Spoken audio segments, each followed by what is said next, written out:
Pessoal, agora olha essa questão aqui, olha. Percebam que a gente não vai mais usar a equaçãozinha de ΔX sobre ΔT, ok? A gente vai começar a usar aqui as funções horárias do nosso movimento retilíneo uniforme, ok? Então, ó, dois automóveis, automóvel A e B, percorrem uma mesma trajetória retilínea, conforme as funções horárias. Então, a função horária de A, então, referente a A, né? X de A é igual a 50 mais 20t, e X de B é 90 menos 10t, ok? Bom, então, sendo a posição S em metros e o tempo t em segundos, ele pede para você calcular a distância entre os móveis no instante zero, ok? Então você percebe, pessoal, que olha, a gente vai ter que saber a distância que esses dois automóveis estavam um do outro quando o instante de tempo era zero, ok? Então vamos calcular isso? Bom, pessoal, ó, primeira coisa que eu tenho que ver aqui nesse tipo de questão é que, ó, todos os meus tempos estão em segundos e o deslocamento, a posição está em metros, ok?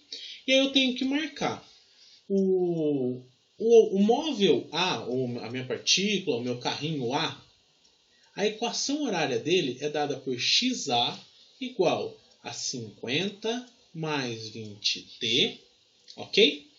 E o B é dado por 90 menos 10t, ok? Aqui vocês têm que lembrar, pessoal, que essa equação horária, ela sai daquela equaçãozinha clássica lá que a gente viu, ó.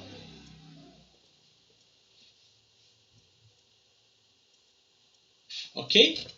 Onde a minha posição é igual à posição inicial mais a velocidade vezes a variação no tempo. Ok? Então, se vocês olharem para essa equação, vocês vão saber bastante informação. Por exemplo, a posição inicial do carro A era na posição 50 metros. A velocidade média dele é de 20 metros por segundo. Positivo, tá vendo? O tempo, a gente vai calcular a posição em função do tempo, ok? Do carro B, ó, a posição inicial dele era no 90. Olha que interessante. Então quer dizer que o carro B ele estava na posição 90 e o carro A na posição 50, inicialmente, tá? Inicialmente. E a velocidade dele, percebam que é negativa. Então, olha, se a gente olhar para o nosso eixo X, se a velocidade do A é positiva, quer dizer que ele está indo da esquerda para a direita. Então, a velocidade dele é positiva. Se a velocidade do outro é negativa, quer dizer que ele está vindo no sentido contrário. Velocidade negativa. Estão vendo? Ó? Aqui. Tudo bem? E aí, pessoal, ele pede para vocês calcularem a distância entre os dois móveis no instante t0. Então, o que a gente tem que fazer? A gente tem que substituir esse t aqui por zero e ver a posição que eles estavam e subtrair uma da outra. Simples assim, ok? Olha só, para a situação de xa, se eu colocar zero para o tempo, vai dar 50 mais 20 vezes zero. 20 vezes zero é zero. Eu vou saber que a posição daquele móvel no instante zero é na posição 50 metros. Ok? E para o xb, eu tenho 90 menos 10 vezes zero. Menos 10 vezes zero é zero. Xb, a posição dele no instante zero, é de 90 metros. Olha, pessoal, se esse daqui está na posição 50 e esse na posição 90, eu vou ter aqui, ó, um ΔX de 90 menos 50, que é igual a 40 metros. E isso daí, nós coincidentemente, né, jogou de novo a gente para a letra B. Ok? Olha, pessoal, essa daqui é a outra questão que eu quero mostrar para vocês quando a gente fala de equação horária do movimento retilíneo uniforme, ok? Então veja só, ó, que uma partícula ela tem uma equação horária dos espaços dada por x igual a 100 menos 20t. Como a gente aprendeu, né, esse primeiro termo aqui faz referência à posição inicial da nossa partícula, né? Esse termo aqui, que está junto com o tempo, faz referência à velocidade da nossa partícula, e o t é o tempo. Tá? O que a gente quer calcular aqui, no caso, pode ser o tempo ou pode ser o próprio deslocamento aqui final. Ok?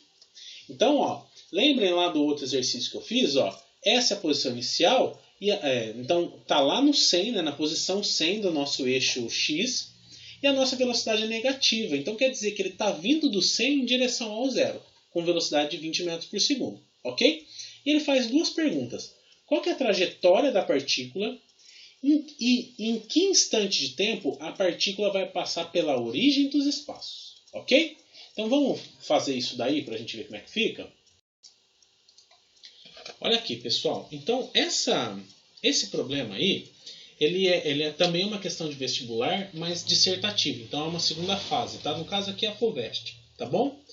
Então se a gente parar para olhar, né?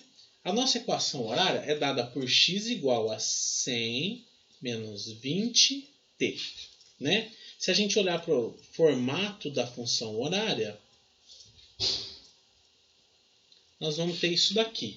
Então a gente sabe que 100 é a posição inicial, como eu falei no vídeo, a velocidade é de menos 20, então quer dizer que a minha partícula, né, se eu olhar aqui no eixo x, a minha partícula vai estar vindo da direita para a esquerda, então por isso que a velocidade é negativa, ok? Então ele pede, na letra A, ele pede para você qual que é a trajetória da partícula, ok? A gente poderia falar assim, se deu a equação do movimento retilíneo uniforme, quer dizer que a trajetória é retilínea, tá? Mas ela poderia ser tortuosa assim, ela poderia ser assim, e ele tirou a velocidade média, tá? Só que isso daqui, pessoal, vocês percebam que não dá pra gente tirar uma conclusão, uma afirmação mesmo, né? Então eu posso colocar aqui como resposta que essa afirmação é não conclusiva. A gente não sabe a trajetória. A trajetória ela tem que ser descrita, ela tem que ser falada, mostrada com imagens. Aqui, pela equação, não dá para ver. Então eu posso falar que ela é não conclusiva. Certo? Agora a letra B, olha aqui, ó, que pode gerar dúvidas. Em que instante de tempo, instante está ligado a tempo, ok? Em que instante a partícula passa pela origem dos espaços? Olha só, tem duas palavrinhas aí que pode confundir vocês. Instante e origem, tá certo? Instante, pessoal, é tempo, ok? E origem nada mais é do que o zero, tá? Então, ó, olhando para a nossa equação aqui, para a equação que descreve o movimento dessa partícula, tá? Ele pede para você calcular o tempo em que a posição dessa partícula vai ser zero. Então percebam, né, que a minha partícula está vindo lá do 100 em direção ao zero com velocidade de 20 metros por segundo, certo? Por isso que aparece um menos aqui. E ele quer que você calcule o tempo que vai demorar para ele sair do 100 e ir até o 100. Sair do 100 e ir até o zero, desculpa, com base nessa equação aqui. Tá certo? Então vamos substituir os valores e ver como é que fica? Ó, se eu tenho zero aqui, é igual a 100 menos 20t, ok? Esse 100 aqui ele está com um sinal positivo, só não aparece. Eu vou jogar ele para o lado de lá para isolar o t, e ele vai ficar negativo, vai ficar menos 100 igual a menos 20t, ok? Esse menos 20 ele está multiplicando o t. Se ele está multiplicando, eu vou passar para o outro lado dividindo. Então eu vou ter aqui, ó, que o tempo t é menos 100 dividido por menos 20. Menos com menos nesse caso vai ficar mais, ok? E eu posso eliminar dois zeros aqui, tá? Então o meu tempo aqui 10 dividido por 2 é de 5. Se eu estou falando aqui, ó, ele não fala, né, das trajetórias, dos tempos, mas se não tem nenhuma afirmação aqui, eu posso adotar que o meu tempo é em segundos, vai ser irrelevante aí, tá bom? Então, olha, a partir da equação horária, eu também soube calcular o tempo que uma partícula sai de um lugar e vai até outro. Ok, pessoal?